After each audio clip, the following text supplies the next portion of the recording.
My humble salutations to all my fellow travelers on the path who have gathered on this auspicious occasion again. Our Master has said that where there is a gathering of his associates, there is his temple, and has asked each of us to make our individual selves to be the temples in turn. The temple naturally should be done one where the divine vibrations are felt, and that would mean our heart should be vibrating the divine every second of our existence. This, as we all know, is the aim of our practices, including meditation. Remembering Him again and again and having intimacy with Him, I understand now, after reading a few articles of Revered Lalaji Maharaj, is called Dayami Tavajja in Sufi terminology. He says that his master commands that there is no other intimacy and attention than this. If this thing is achieved, there is no need for any other thing. What is there in the name for this practice? It is the practice that is most important. In order to arrive at this condition, it is necessary that our mind has to be controlled. It has been my experience that many aspirants repeatedly ask me about the thoughts that visit them and torture them during meditations and otherwise. We are all aware this topic has been addressed to by the Master himself, and he has given a complete analysis of the problem and how to tackle them. It would be impertinent on my part to repeat them, as I am sure you are all aware of the same. The problem has to be addressed to in many of the books, has also been addressed to in many of the books of the Institute. I think the problem arises from our identifying ourselves with the mind and its states. Master's advice to ignore the thoughts that arise during meditation is in fact a call to ignore our conscious attention to the thoughts had during meditation. The supposition of the divine light given at the beginning of meditation works at the subconscious level throughout, and the ways in which the subconscious works is not known fully, though considerable research is going on in this area. The manner in which we can use the subconscious mind through subtle suggestions in the field of education is going to determine the effectiveness of value-based education. Our ancients knew much in this field, and moral education for the infant started prenatally during the childhood through stories carrying divine messages involving, where necessary, the religious beliefs. The ways in which Prahlad, son of the austeric Hiranyakasipu, learned moral principles, and the way in which Abhimanyu, son of Arjuna of the Mahabharata, learned martial arts prenatally are some examples I recall in this connection. Many genuine experiences had during meditations are doubted by the aspirants, entertaining the idea that perhaps it is all their imagination. Critical study of our condition is necessary, however. But when we have not given any suggestion that we will be seeing an elephant or a swan or a lotus, and if such a symbol appears on its own, to think it may be due to imagination is not proper. It is here, most of the times, the mind plays its trick. It is not therefore said that all experiences are to be taken without question, but the extra activity of the mind needs to be curbed. I remember a psychologist whose good name I unfortunately do not remember urged us in 1960s to lose our mind and come to senses or wisdom. I may say that the most important thing we should have in our spiritual evolution is the courage to stop identifying with our minds so we may align with our spiritual essence. When we lose our minds, along with all its assistant sensory and motor organs, we do indeed come to our essence. This is when the charioteer holds the reins of all the 10 horses, even as described in the Vedic literature. It is then the present moment of our lives becomes infinitely richer and more satisfying. We are able to access deep peace and inner stillness, even amidst chaos and confusion.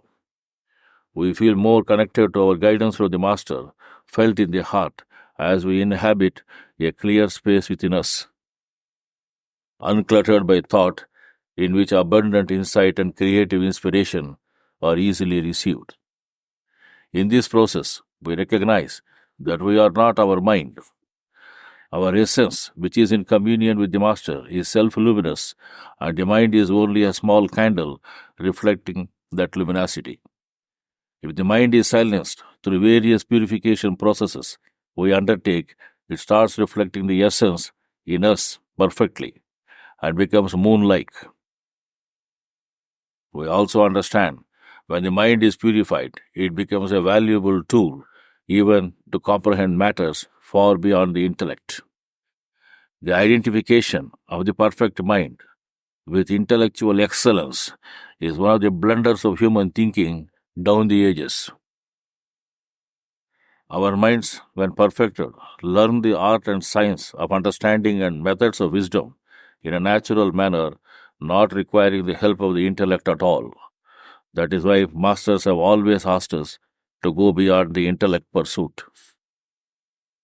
If we do not choose to lose our mind during meditation, or we do not adhere to the advice given by the Master to ignore the thoughts during meditation, it means that we allow our mind to run the show. Left to its own devices, our mind will keep us busy not only during meditation or purification process or prayer, but all the 24 into 7 into 365 hours and every second in that, with its incessant thinking. Most thoughts are useless distractions from the one thing that really matters, the work or task of the present moment, whether it be meditation or prayer or reading or hearing the Master's voice. When we just keep quiet, attending to our task on hand, and live in the present, the rattle ceases, and we have control over our mind. It is then we get to decide how and where to direct our attention, and we can choose to engage our minds when it is helpful to do so. This is a practical way of developing our will and special will too. By adopting the methods of ignoring the thoughts during the meditation and at other times, we stop practicing spellbound thinking. Spellbound thinking is one way of our mind.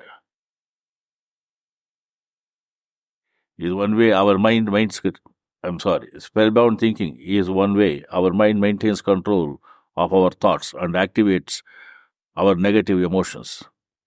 Many of the aspirants who write to me about their thoughts and ideas during meditation and in their lives are bound by their thoughts as if they are spellbound. If they have contemplated over their thoughts, they would have seen that they are 1. Repetitive and automatic, 2. Negative, judgmental, 3. Focused on regretting the past, 4. Are worrying about the future, and so on. Some of the aspirants have been reporting the same thoughts for decades. They should realize that their thoughts are distressingly limiting them, and whatever be the origin of such thoughts, they are to be ignored totally. But the misfortune is that these thoughts that cause trouble in the mental plane are the result of childhood experiences which are unpleasant or traumatic, if not products of past life samskaras. These are to be purged, and any conscious attention can only be strengthening them. The methods of the Master alone, if implicitly followed, can give us relief.